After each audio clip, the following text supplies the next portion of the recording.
So if you're going to talk about dispensationalism, just in general, basically what you're saying is the overarching purpose of God is God's glory.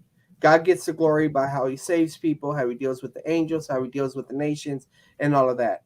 Mm-hmm. Furthermore, it's based on a clear and consistent distinction between Israel and the church that's based off of literal interpretation.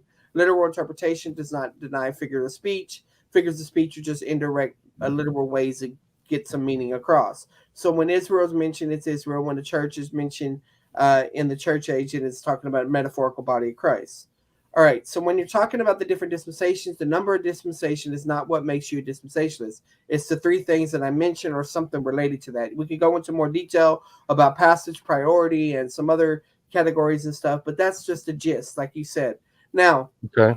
traditionally, and most people are familiar with seven dispensations: innocence, conscience, human government, promise, uh, the Abrahamic covenant. I mean, a promise with the law, uh, grace or the church, and the Messianic millennial kingdom.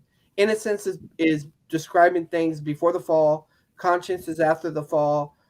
Human government is after the flood. Um, and no, I'm sorry, human government. Yeah, after the flood, the Tower of Babel ends human government, and then it starts with promise with Abraham. Then you have Mosaic law, and then you have the dispensation of grace, which begins after the cross or the church, and then you have the Messianic millennial kingdom. Now, I know people that hold the 12 dispensations. I know people that but like I said, the number of dispensations doesn't matter. Dispensations are soteriological sociological categories, distinction between groups and behavior. Same thing with covenants. They're not soteriological because soteriology means that salvation is the same in every dispensation.